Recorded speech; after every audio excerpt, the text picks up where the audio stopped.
Dear friends, here is a colleague of mine that is now in Tokyo, Her Excellency Mira Martinez, and I greet her wholeheartedly. Thank you so much, Mira, for coming and making the trip from Tokyo. Also, dear friends, dear Joe, dear Professor Picken, I know you all from last year, and I really enjoy always meeting you and exchanging views, etc. I am here to say first few words before my speech, because this is a very extraordinary situation in Japan at the moment. So it's a great privilege and solemn pleasure for me to be back. I returned from Japan to my home country of Croatia just before Christmas of last year. I have found myself missing this country profoundly ever since. But that sentiment was nothing compared to what I experienced when the great earthquake hit Japan. I became ill. It was my inability to be here that made me unwell. The inability to share with people I love and respect the burden of these terrible times. I felt guilty for not being among them, for not sharing their pain and suffering. In the past few weeks, it has dawned on me that my emotional reaction was due to the same sense of unjust privilege and exemption felt by all survivors of great disasters. A feeling of deep shame and culpability for having been absent at a time of great need, for having been on safe ground in the faraway country of Croatia. It is thus with mingled pleasure and grief that I return to Japan now, conveying the great sorrow that I and my countrymen feel at the tragedy which has befallen this beloved country, as well as our enduring respect for the dignity and humanity with which it is being born. Let me now proceed to the opening speech for this joint session of the Asian Conference on Literature and Librarianship and the Asian Conference on Arts and Humanities. The title of my speech is Haiku Consciousness, A Homecoming.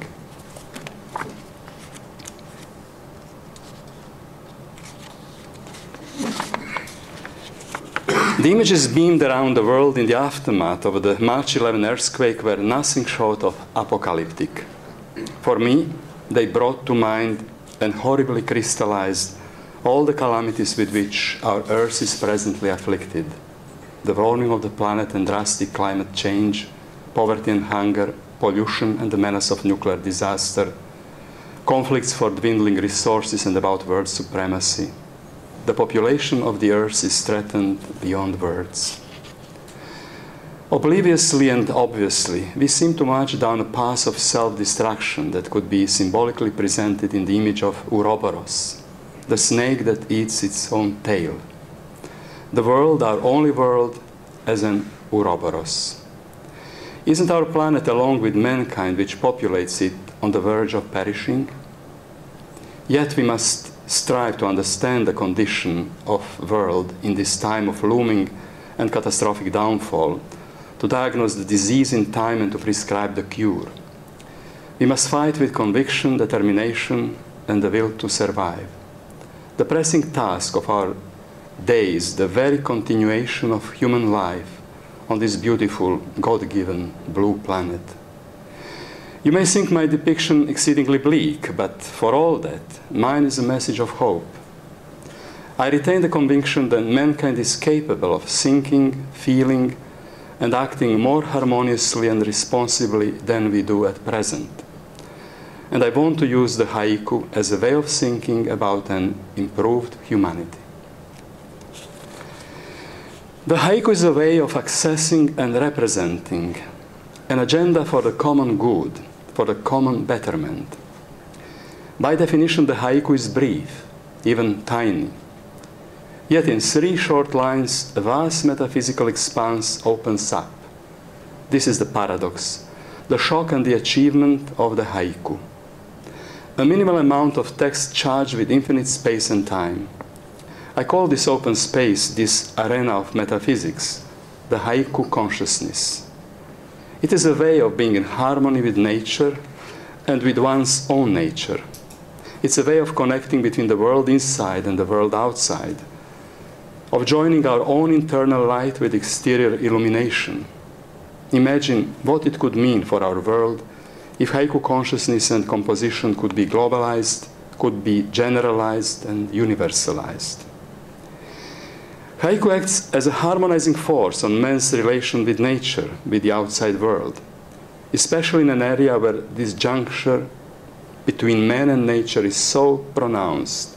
We should inculcate the noble concepts of haiku and disseminate the practice as widely as possible. To encourage the global practice of haiku, I think it is crucial to set aside strict rules and limitations of prosody that are not crucial to its composition or aesthetics.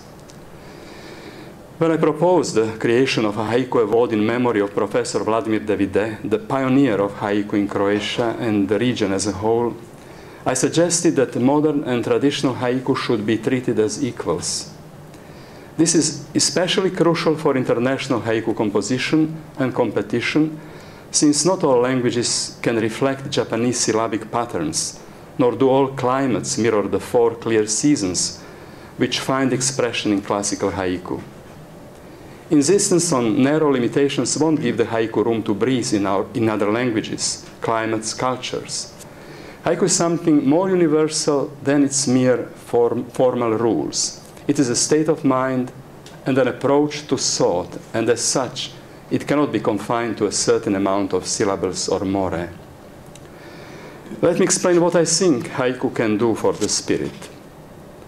I believe that all the great sacred traditions show that consciousness began with only inner light in a time when humanity was in union with the Supreme Being and Creator.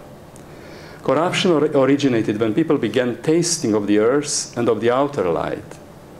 The external world is thus the creation of otherness, which by the same token diminished the essence of our creation by diverting us from God and breaking our union with Him. This is a tension that creates the need for a metaphysical resolution. The haiku woman or man, rather than the poet, is a person who stands inside that chaotic darkness and waits. This is not an idle way of waiting. It is alert, conscious, and focused. What do they wait for? They wait for the lightning to strike, that lightning which illuminates the world around us. To look at the world boldly, in the sudden light of haiku consciousness, is to commit an act of love and complete understanding. Looking becomes presence, the gift of seeing in depths and with the power of discernment. It is a kind of satori beyond the critical mind and devoid of criticism. Compassion permeates this kind of mindfulness and attentiveness.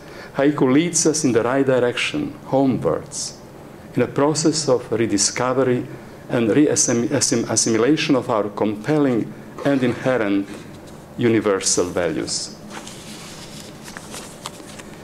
Our inherent and perpetual longing for our real homeland, for the golden age, for union with the divine, is an attempt to counteract the chaotic differentiation which has defined our behavior from time immemorial. Thus, haiku consciousness is a deceptively modest and indirect way of animating our memory of the long-gone golden era. In today's prevailing atmosphere of chaos and disorder, haiku consciousness brings into focus the ambient disruption and cacophony, while highlighting the need for serenity for the homecoming. We have lost sight of our own nature in the whirl of the day-to-day, in the fog of petty concerns. The quotidian overwhelms the crucial values of our existence. Myopic greed and consumerism have put us at odds with our environment, with our only planet. This is not a new development. From the beginning of the earth, the human ego has created an existential disorder and broken our joint vessel.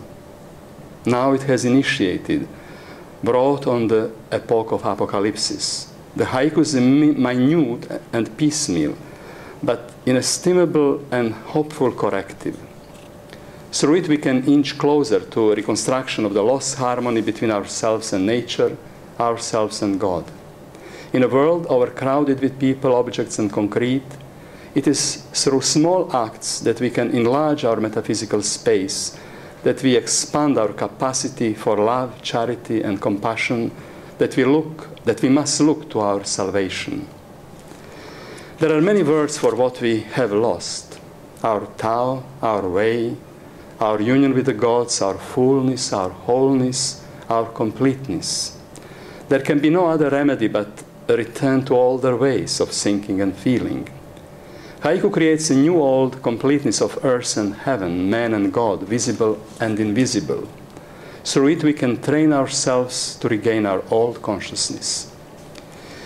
This is my agenda for Haiku Consciousness: to awaken our metaphysical sensitivity, open our eyes wide, and in a flash of understanding of all our blind decisions and wrong turns, finally choose the only tenable option, a soothing spiritual path to heal and recuperate, path for which we can use the same name as ancient traditions did: Tao, the way, eternal home. We must learn or relearn how to give love and how to receive love. Therefore, I welcome all of you who are involved in haiku writing, and also all of you who read and cherish haiku and contribute to the forces of good, what I like to call survivalist band.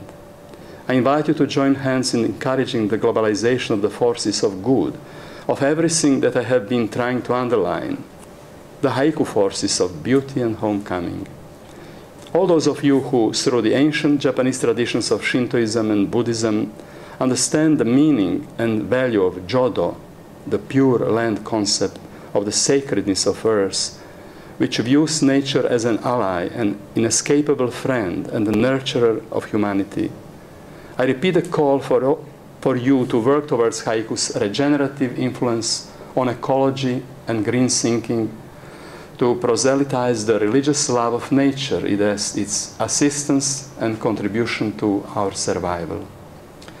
Therefore, vivat haiku. Let's live in, of, and by haiku consciousness and writing.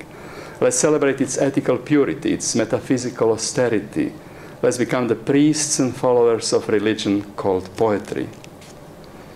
With the concerted efforts of all who are gathered here today and of our friends elsewhere, let's clear away the corruption and decay, the suffocating materialism, the strangling binds about our spirits. Let's scrape the mold from our souls. The values of life, love, peace, compassion, and harmony must prevail on our earth. Otherwise, our existence will be cut short. Anyone who wants to govern mankind and nations must become its servant.